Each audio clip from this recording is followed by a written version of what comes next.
Let me tell you about my friends over at Citrus America and their amazing juicing equipment. They're revolutionizing the way you enjoy freshly squeezed juice.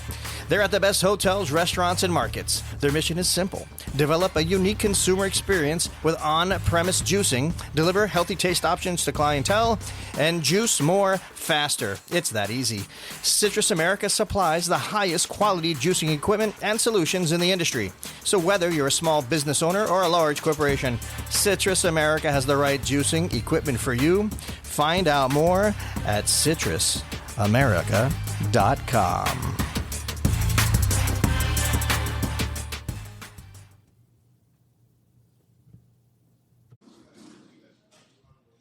Okay, we're recording. We're rolling. Okay, stand by. We're going in 5, 4, 3, 2, 1. Rolling. All right. Hello, Food Fam. This is the Walk and Talk podcast. I am your host, Carl Fiadini. So we're going to stay on COGS. That's cost of goods. Why prices are what they are, whether you go to a restaurant, the retailer, grocery, whatever, why they cost what they cost. We all know there's some inflationary issues going on here. And, you know, at the end of the day, I am looking to find out how our chefs are navigating this challenge and still being able to provide high-level food to you at a reasonable cost. So today we have the chef Anthony Fothergill. Fothergill. Yes, right. We are at the DoubleTree here in Orlando. I mangle everybody's name, and you know what? I'm okay with it because it's what I do. Chef, thank you for allowing us to take over the restaurant here. Thank you for being on the podcast. I appreciate you. We appreciate you. Welcome. Thank you. It's an honor to be here. Excellent. Also with us today is the chef, Jeffrey. You're just doing that on purpose now. You're becoming the Ed McMahon of the program, and I like it. How do you feel about it? I love being the comic. You always say we're trying to lift it up, and I'm the one that's bringing it a couple notches bring it down. And you know what? It's all balance. Yeah, it is. It's yin and yang. It is. It's all about the balance. Chef Anthony. Yes. It is a beautiful property. Thank you. How long have you been here? I've been here for 17 years. A lot of changes. Our current owners, I've invested a lot of money in making sure that it has a brand new look. Where are you from? From England, Nottingham. And we were talking off camera, and I kind of had an ear in on what you guys were into. Football. Football, yeah. Yes. The real football. The real football. That's right. Indeed. Yeah. So, what's your favorite team? Manchester United. And yours? Everton. Okay. But my wife's is Man United. Because she's a smart woman. I don't know. She married me. Apparently not so smart. Well, she married a chef, right? Yeah. It's a loser right there. That's fine. I hate to tell you, she's a pescatarian. Oh, wow. I can't make that up. Oh, boy. All right. So, you know what? How's that work with the new butcher shop coming through? We're going to have vegan butchery as well, believe it or not. Okay. So one of the first one in the state of Florida. Wow. Yeah. And that's because of your wife? No. Okay. It's because I know what the money is there. He's smart. It's a $25 billion industry. Wow. I want a little bit of that skadol. A little some skadol. Yeah, All skadol. right. I love it. You're saying all the right stuff. Gravy. All right. So, chef, listen, Anthony, Chef Yes. Anthony. There's so many chefs on here. How are we navigating the challenges right now? You got $80 lettuce and 20% up on beef. How are we doing this? I'm going to tell you, it's a challenge. So we have several outlets in the hotel, plus we have our banquet area. And in the banquets especially, I have to research costs to make it, obviously the hotel has to make money and the guests have to get what they're asking for. And to exceed their expectations, I have to call around quite a bit each week to find pricing and quality products. And especially since COVID, it's been ridiculous how much products has gone up. I mean, that was a whole that was an issue in and of itself because Yes. I noticed that we are getting better with staffing. It's getting a little better there, but there's still a lot of shorted or missing products that Yes. that used to be here, easy to get, and all of a sudden not so much. Yes. Well, one of the things I have to do is we have our main supplier, and I have 2 backup suppliers because when I send my order in to one, if that one doesn't have it, I have to get the product from somewhere else. And fortunately for us, we do have a good supply of vendors that we can use. Well, it's funny what I noticed in today's environment. And when I say this word, again, I'm not mocking you, but there are strange bedfellows right now in the industry. Yes. Like, a lot of hotels where you were pressured and regulated in a very strong way that you have to order here, Yes. here, and that is it. Well, that's opened up a little bit because that in the final analysis, you need Products, yes. You have to have it. Yes. And therefore now it's opening some doors to you where, previously there wasn't an opportunity. Yes. And that's probably where you're finding some relief. Yes, that is it. As I said, we're fortunate to be able to use have a good range of vendors, broad line vendors, and having that supply, I can pick and choose to get what from who, price and quality wise. Yeah, Jeffrey, we were talking earlier about how you're walking the tightrope on, hey, I can get a better price, but you know what, I'm falling off in terms of service. Like, you never want to fall off on quality. No. Right? Because if that distributor or vendor, brand, whatever, if they're not bringing you quality, they're not in the game. No. Right? If you're a reputable operation, anyhow. Yes. But you don't want to skimp on service. No. Like, that should be the spearhead. That's the bread and butter. Yes. Right. Like Chef Kevin was talking in the earlier podcast, he does business the same way I do, and probably you do. You service the way my needs are, and I will be gladly service by paying you Yes. for those services. We don't mind paying a little bit extra. I think the nuts and bolts of everything is that the guests don't realize the cost of profitability or the return on investment. Yes. Restaurants, hotels, especially hotels, because unfortunately, most hotels, the food and beverage operations, it's like a lost leader sometimes. I'm going to tell you, it used to be. Right. Now, especially food and beverage has to make money. Yeah. It is an operating department that has to make money. And if not, then you answer to those that, you're responsible to. So, But the guests don't know that. They don't see that you're buying an $80 thing of romaine lettuce and half of it's garbage, not because the person that you were buying it from is getting it and he's mistreating it. It's whether the growing seasons between Arizona and California, or even in Florida, or you were talking about earlier, disease or anything like that, or in between. We have to face that fact. We can't take that off. Look, I was in the produce industry for 20 years, right? And you have your seasonal challenges where one growing region, that product starts to diminish, and the quality therefore goes down and the price goes up. And then it takes a couple of 6 weeks, 8 weeks, whatever, you move into the other region.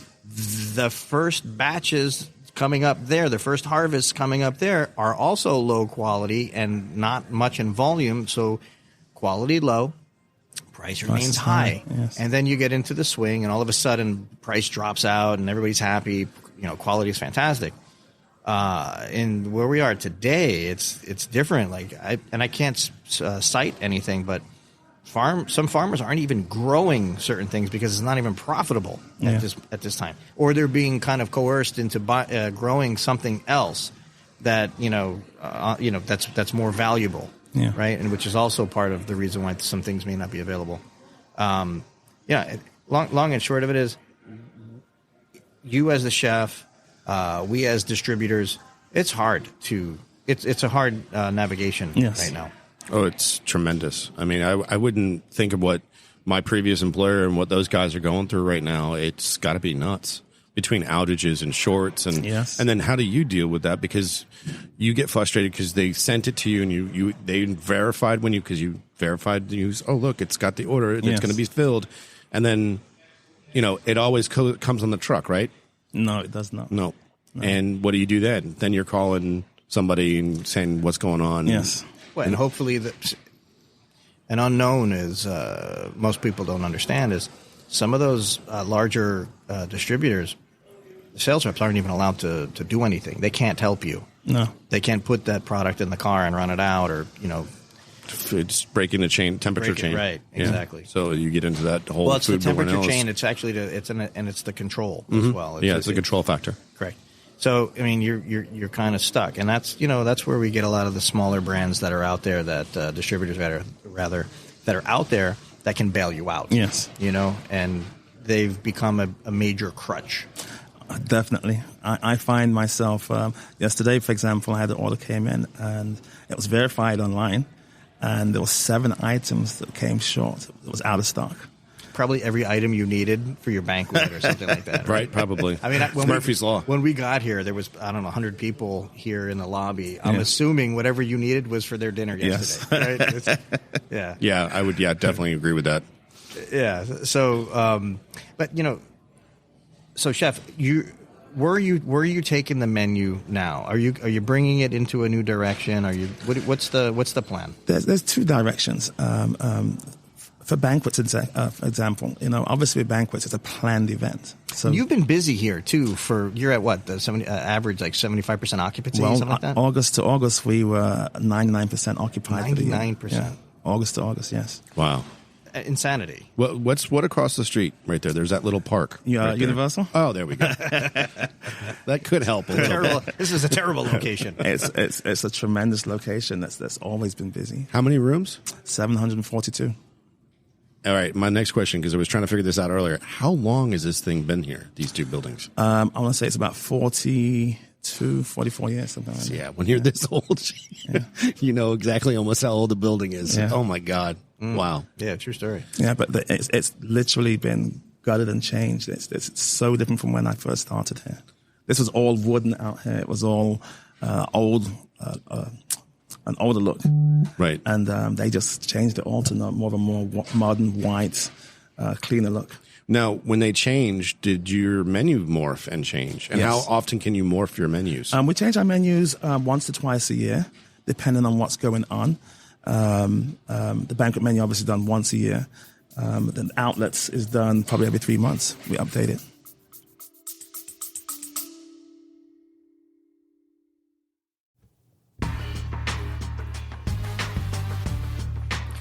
Attention chefs and food buyers. Are you looking to improve your proteins program with quality and service by the best in the beef business? Reach out to Peninsula Food Service. With 25 butchers on staff, their services will dazzle you and impress your dining guests.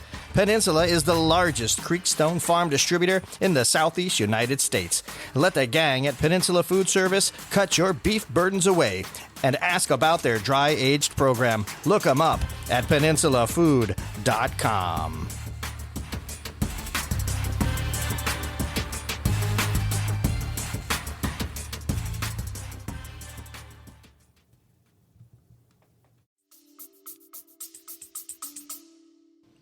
And outlets, just so people to know what that means. Oh. I know what it means. So we have it's called Pizza Burgers and More, and Pizza Burgers and More is a snack to-go area where you can go buy burgers, pizzas, obviously, and other sandwiches. And we try to update that one every quarter because we have a lot of groups that come in that don't have banquets. So we try to make sure that we are keeping up with what's going on. And then in this restaurant that we're in now, American Grill, obviously by the name, it's American Fare. That one is looked at every quarter to see if there are things that are not selling. Most of the items, generally, I would say there may be maybe one item that doesn't sell as much as the others. But generally, we don't change that more than twice a year. But yes, so we're busy. I didn't look at the menu. Forgive me. But do you have any? It's an American Grill. Is there an homage back to England? Anything on there? Is it just sneak a fish and chips in there? Fish and chips did there. All right. I was assuming. I was just thinking maybe. Better be. Right? I mean, if it were me, I would. It's a house favorite. Yeah. It's a house favorite. It better be. Yes. That's right. Right. How often are you changing the menu over here? In this restaurant, twice. Twice? Yeah, twice a year. Twice a year. Yeah. Well, I mean, so the idea, we were talking earlier about farms, and we were talking earlier about chefs, and how there will be, through our network, an initiative to link farms and chefs Yes. to local areas. Yes. For the Think of it as like adopting a farm. Like you do like the adopt the animal kind of thing when they do that late night, like the commercial. Adopt a manatee. Yeah, or adopt a something manatee, from down adopt a South Florida. dolphin. Yeah, that. Yeah. So it'll be something to that effect, and there's going to be a lot of information and a lot of working together on the farms, chef tables, things like that, Yes. to really bring full circle the whole supply chain. Yes. Right from farm to fork in a legitimate way, right? So that's something that we're going to get into, and that's something I want to bring to you as well. And I would, by talking with you, we've been talking now for a few months. Yes. I feel like you would be very definitely. motivated for that. Definitely. Well, Again, like I said, the last one, if a chef's not motivated, they need to get out of the industry. yes. 100% they need to get out. Well, I can tell you, Hilton and Aimbridge, because Aimbridge is the management company that runs this hotel, they are very into sustainability and farm to table. So farm fresh is definitely something that I'd be looking to get more into. I do a little bit now. Probably could do more. Just it's a matter of finding time to get it done. Well, we're trying to make it easier, where we're going to take the farm component, Yes. and introduce the farms to the distributors that will be glad To carry their products. to carry yes. their products. Yes. Which makes sense. And therefore, for you, it will be easy to get those products. Yes. Right. And part of this whole thing is to also educate the consumer, the guest, the client, the patron, whatever. That, hey, you know what? I want to go out and have a wonderful meal, but when I do cook at home, there's nothing. Listen, by the way, there's nothing wrong with the broadliners. There's nothing wrong with the big box stores that carry everything. There's a place for everybody. Yes, there is. Right? But when what we should have all learned over the last, 6-8 months or so, is that when something happens negatively in the other side of the planet, and it affects what you can put into your mouth and eat here, well, I think there's a problem. Yes. And what we need to do is say, how do we take what's local, and how do we feed ourselves when troubles do arise? Yes. Right. And how we got to this, chef, really through a tragedy, but through a tragedy with Hurricane Ian. This is kind of what's been presenting. Okay. Right. As I'm going out as a farmer advocate and learning more about the farmers and learning about their products and what farmer was destroyed or not. We're kind of linking the chefs up, and that's where the idea came from. Because if you can go and know and bring your team out and meet that farmer, there's more of that story, and that's what our guests want to hear. They want to hear those stories. Yes. They want to see where that bird's coming from. And here, being in a hotel, if you had an outlet where they can do grab and go, it would be really cool to have like goat soap from that particular farmer that's local, or honey, or maybe chickens that they're pre-wrapped and ready to go, and they can do when they leave, whatever, if they're a local kind of person. And think about this, like you're talking, you have the big park across the street here, right? Yeah. You're getting people from all over the world, world yes. coming here. You don't think that some traveler from Germany or wherever, and there's like local honey here. They're gonna love that. It's very appealing, yes. They're gonna. I don't know if they can eat in the rooms or not, whatever, but they're gonna take that with them, either here upstairs or when they go back 100%. home. 100%. I just feel like it's just a gigantic missing link in our industry. Yes. But I think, like we talked in the last podcast, it's like it's not going to be cheaper to go local. No. Cheap has that connotation of being inferior. What it is supporting local families, feeding their families that are feeding us. Yes. And that was my big push for why I wanted to get involved with the farmers, because they don't have a voice. No. Think about it. I mean, when we're talking about Farm Aid, I was thinking about this last night. I talked about Farm Aid, and I'm like, well, I cared, but I didn't, because it really didn't appeal to me, because I guess it was that genre of musicians that were going into that. I don't know. Maybe that's my problem. But as the chefs getting Dan Barber, that's the one I was trying to think of yesterday. I was talking to another farmer. Okay. Dan Barber's the grandfather of the farm to table movement, up in New York. Yeah. And he's using everything from the zucchini stalk to the zucchini blossom. So we're introducing, or the farmers are introducing us to some phenomenal products locally. And as a chef, what does that do for you? It opens. If you're going to be willing to pay more, well, not willing, if you have to pay more for commodities, right? Why not pay a little bit more and get the local stuff? Yeah. Listen, I don't believe that there's going to be waste on commodity food. No. Okay, whatever it is, product. It's going to go somewhere. Somebody's going to consume that. Yeah. But when we're talking about like a food service experience, I want to go take my family on vacation, and I end up here at the DoubleTree. At the entrance of Universal here in Orlando. That's right. Literally at the entrance of the hotel in that restaurant. Literally, yes, literally. But if you're gonna have that experience, man, I want to eat in a hotel. I mean, I want to experience the area too, but I want to eat here. You know why? Because I'm going to be here for a week, but I want that experience to be elevated. I don't want the average, commodity chicken. I want a little bit something better, maybe Springer Mountain or something that has a little bit more on the free range. Or City Chicks or Circle C or local farms. Yes. I think being a chef in a hotel, how many, when you travel, because I just thought about this when we're talking about it, how many hotels do you know on their menu have the farm that they deal with? I have never seen it on any. And what kind of rare. But what kind of wow moment would your guest have? That's a big wow factor. I think that when people travel, they like to sample the local foods. Exactly. And if you're getting it from a local farmer, even more so. Right. I can tell you through, though I come from this part of the business originally, my last 20 years was in, food distribution and sales, right? So I can tell you with assurance, being with thousands of chefs over the course of the years, if you go to 100 properties, maybe 3, maybe 4 will have what farm that product is coming from. And out of those 3 or 4, like 2 of them are legitimate. Yeah. And the others are, they're just fudging. They're playing the game. Right. Right. So I had a chef one time, no names, whatever, but he calls me up. He's like, Carl, what local farms are you, bringing your product in from? I'm like, it's the summer. I'm not bringing in nothing. Like, you're not getting anything here. There's nothing growing here that you want in the summertime, really.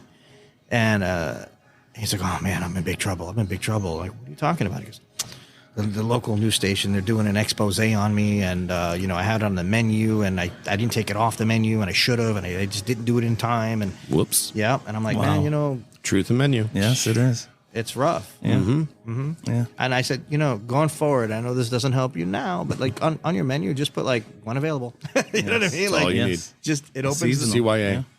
Right. Or seasonal. That's another one. Or market. I hate that market thing. Yeah, I don't like market either. But there's a great example of chefs that really embrace their community. Have you ever been to New Orleans? Yeah. Have you? Yes. All right. So you've been to Cochon and the Cochon Butcher Shop? Would you call me? Yeah, right, exactly. I did not get the opportunity to go at that time. So if you ever get back, you can check on their website, Cochon Butcher Shop. They do a phenomenal job. They have 13 farmers listed on their website. Wow. Cochon, by the way, is pig. Right. Yeah. In Creole. French. Yeah. French and Creole. And Creole, I guess. Yeah, I don't know French, but I knew a little Creole because I was in the kitchen, So here's a little blast from your past for you. I used to work at the Bonaventure Hotel at La Cucina Toscana. Oh, okay. And La Cucina in Italian is kitchen. Kitchen. Cucina in Spanish is pig. So I worked in the the Tuscan pig, depending on where I was going. Right. Who you were with. Right, exactly. Or who was inside the kitchen. Right. I love it. But the point with Cochon is they actually have 13, 14 farmers that they list, and each farmer is shown with the staff. And when you click on their link, it goes to that farm, and you can find out about that farm. So for you, once you start, if you start, we get this off the ground, and you start getting some from the distributor from the farmer, you then can link that farmer, and you could be that person's, mentor, and also that spokesperson for that. And don't forget that when available. when available, 100% when available. But think of the farm tour with your kitchen staff. You know, we're all here at the table. We've gotten to an age where, you know, if you're not mentoring somebody or helping somebody along the way, you're not doing it right. No. Right. And You're right. And when it comes down to growth and learning, and you want to be in the kitchen and you want to create and you want to cook. Man, there's nothing better than actually getting in the farm. You know, stick your hand in the dirt, and you know what I mean. Just and to learn. The best thing I ever did. I used to live in West Palm, and we moved over to Tampa. I brought my daughter to one of the farms, and I went, "Hey, this is where carrots come from." And the look on her face of just disbelief. Wait, it's dirt. Seeing it from the eyes of my child opened it to me in my world of getting back together from the farmer. I was a city kid, man. Back when I was growing up in Hollywood, the University Drive was the cutoff. There was nothing out except Hollywood, South Florida. Yeah, well, yeah, sorry, yeah. What year was that? Yes, in the early 70s, believe it or not. I'm 52 next 2 weeks. I'll be 52. Okay. So Back when I was a boy. you gotta do more like Billy Crystal, the old Jewish guy. Oy vey. Exactly. I was schwitzing on the I porch. was schwitzing in my punum. Yeah, I lived down that side back in '83. I came to the United States. I came there. I lived in Miami, Fort Lauderdale area. Okay, that's And, all our stomping grounds. Yes. And that was Yep, really yes. pretty back then too. Yes, it wasn't 83? crowded. It wasn't Oh yeah, the crowded. cocaine revolution was just hog wild back then. Well, Miami Not was, that I knew. Miami was growing, but yeah, everywhere it was. like Hollywood, Fort Oh, yeah. Lauderdale, all of that stuff was beautiful, man. Yeah. Yeah, that was like, remember Cape Fear? Yeah. And they filmed in downtown Hollywood because downtown Hollywood was like stuck in the 50s for the longest time, yeah. and it was great growing up as a kid down there. I mean, it only recently turned around, like in the last 15 years. Oh, you would never recognize that now. It is I bet. really nice down Yeah, there. have you been back Yes. since? It's like what, by the circle and all that? Oh, there's no Yes. circles now. They're just There's no circles now, they're straight skyscrapers now. Even the home building was taken down or being taken down. Did you know those circles were that one presidential Yep. circle was a military base? Yep. Yeah. Oh yeah. We called them River Rats. Yeah. Riverside Military Academy. They're out of Georgia. Trust me, I know them very well. What They was the- actually 84. Angelo Dundee had Yep. That was Miami Beach. No, yeah. Well, Yeah. originally it was on Right. Fifth Street. Yep. But he had back in the 90s. He actually had a gym there in the Circle as well. Yep. Young Circle, I think it was. Yes, it was. No, presidential. One of those two. I don't remember. Young. But he had his gym there. Really awesome. Yeah, you're going way back because now Presidential Circle has that glass building in the middle of it. Yeah. And all the surrounding area was actual barracks for the kids. Right. I mean, it was straight up like with that one with Tom Hanks when they were kids and their sergeant got killed and they took the building. What are you talking about? Back in the 80s, man. Back in the 80s. I don't know what you're talking about. It's a movie. Anyways, the movie. Oh, yeah, there was a movie where they military academy and they were taking over and they were trying to get them out. It was a great movie. That's kind of like when that came out. And they just closed Riverside Academy Interesting. down in Hollywood. River Rats. Yeah, All right. yeah. How was your experience down there? better than mine. Obviously, being much younger back then, it was different. Coming from England, everything was big. Hot. I mean, hot, extremely hot, yes. I came in May, and it was... Actually, it's funny because my parents bought a 6-pack of beer, and I had no clue what beer was. What do you mean had no clue? In England, it's lager. Oh, just it's a I'm verb drinking the of words. 6-pack, and it's actually it doesn't taste like soda. I'm thinking it's soda, and I'm drinking and it had no effect on me whatsoever. Well, because it was kind of like water. Yes, it was. Yeah. It was probably like 2.5%, 5%. Yeah, like you, Back then, it was. Yeah. yeah, you were better off like. Staying over and drinking lager. Wow, yeah, that's pretty crazy. Yeah. There must have been a culture shock, though. Very much so. Very, very much so. And how did you want to become a chef? Since I was 7, I've wanted to become a chef. My first job was in a place called a Chateau in England. It was a steakhouse. I started. Were you 7? No. Oh, They didn't have the labor laws. I mean, back I know when I started, there was some labor laws. I was 15. Okay, And all I right. started off by peeling shrimp, peeling onions, peeling potatoes, all by hand. There was no machines. I was 12. Yes. Yes. Yeah, 12. I was 15. Yeah, I don't ever want to see another shrimp. I never want to see calamari that I need to take the eggs out.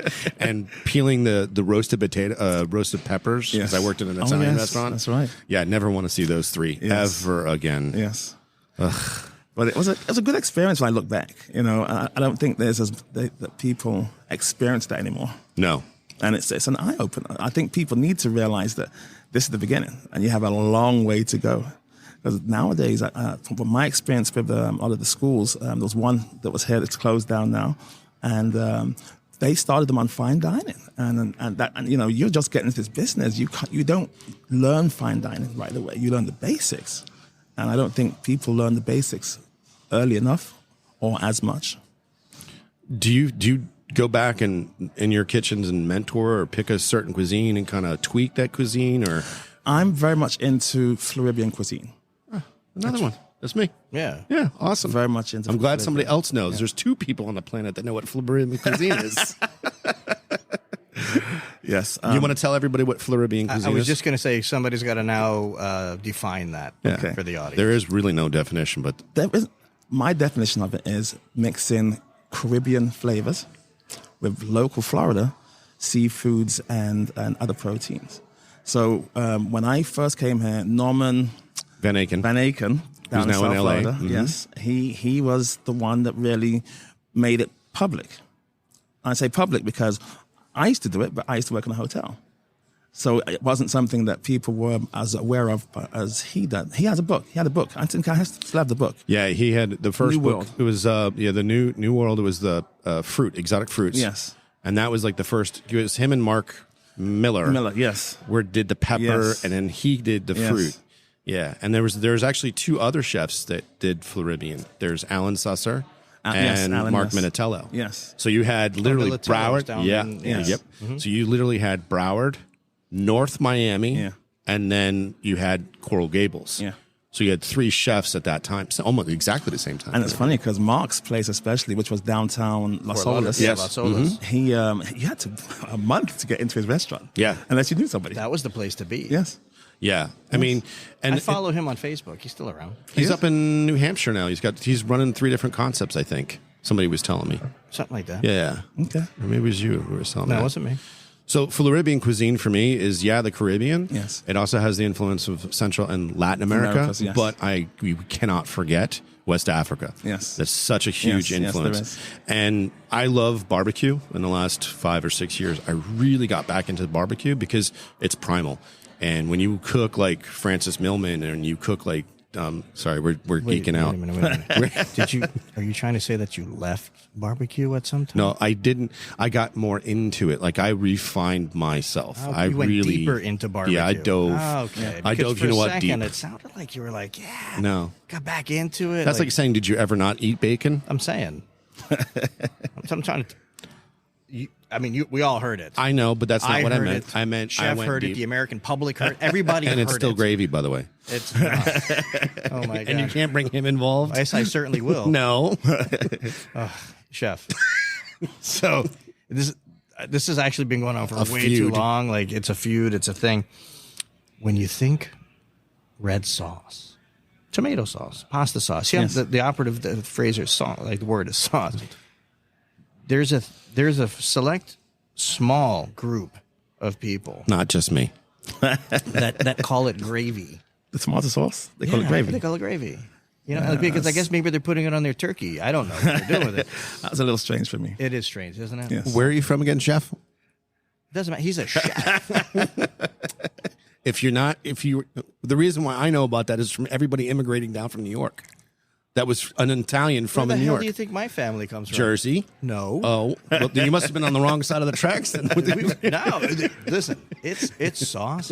And in fact, you see this? This is I'm hearing it.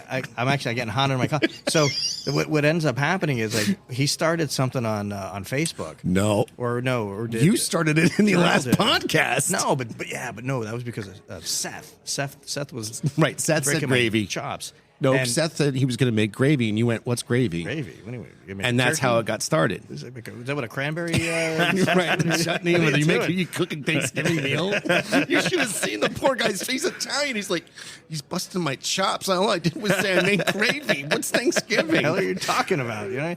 Anyway, at any rate, yeah, no, that's wrong. You're wrong. They're wrong. All 6 people who call it that are wrong. Forget about it. I don't want to even do this. Big debate now. So, all right, John. All right, so here we are. Right, we are. We're on our podcast today. We are Walk and Talk, and what is Walk and Talk?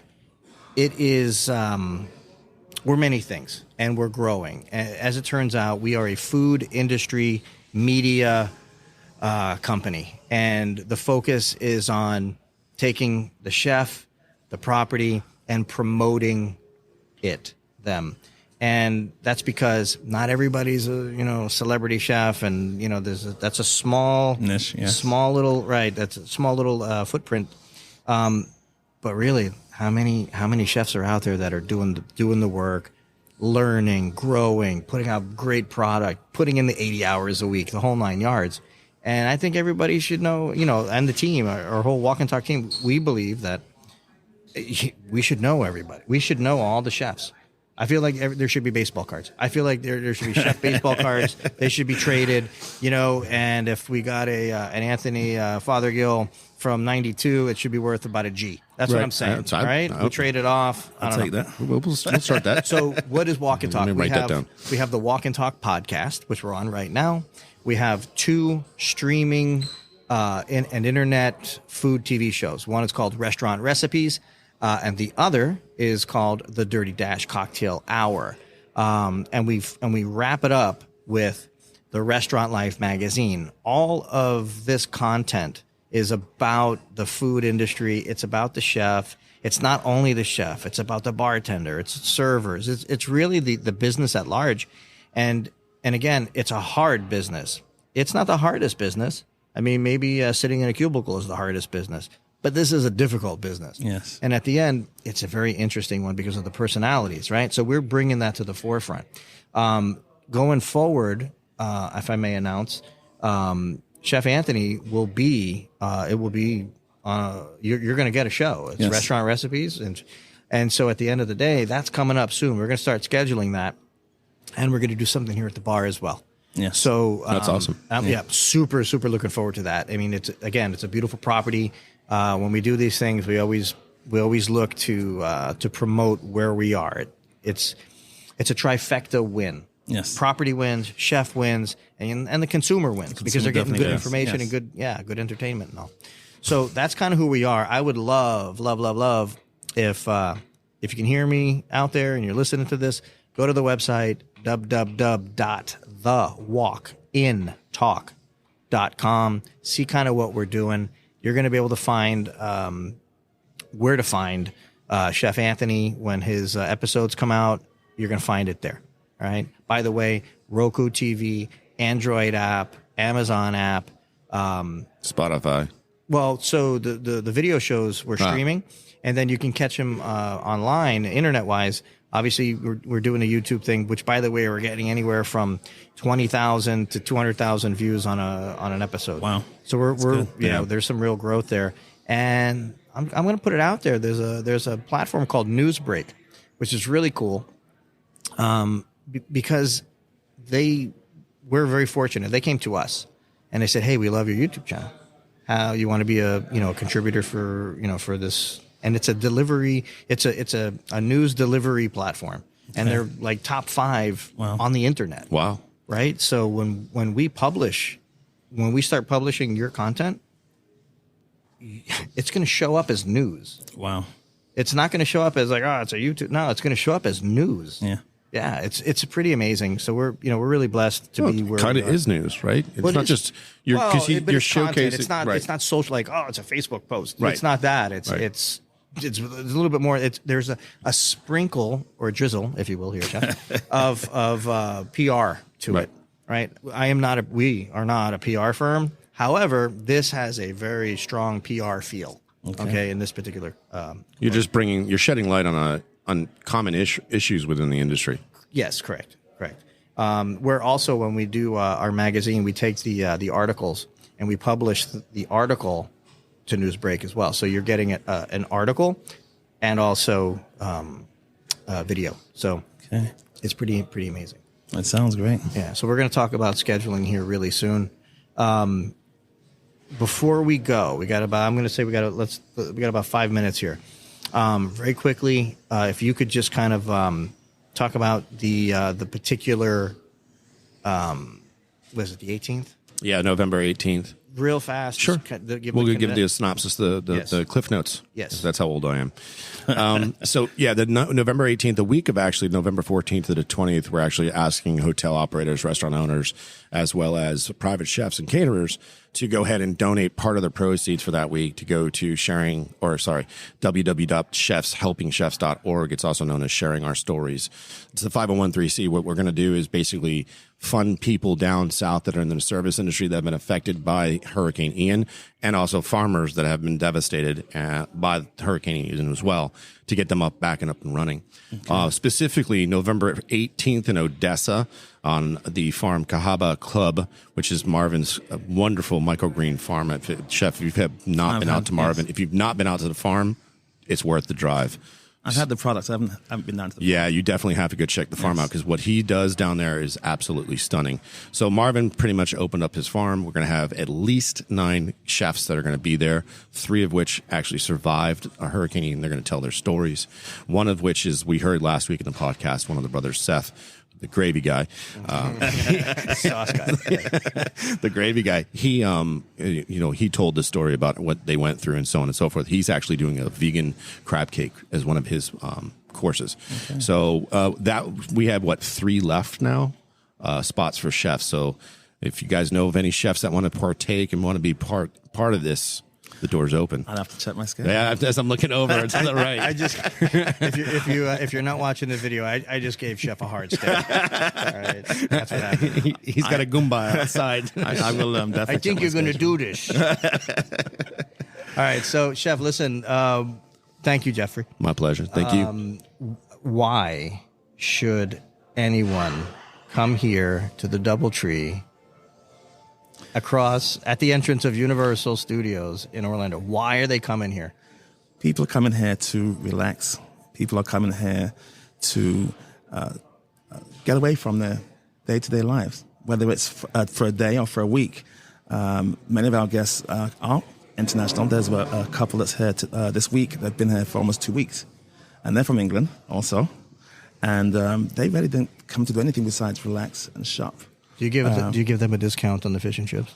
Just saying. Is that a freebie? Just kidding. I'm kidding.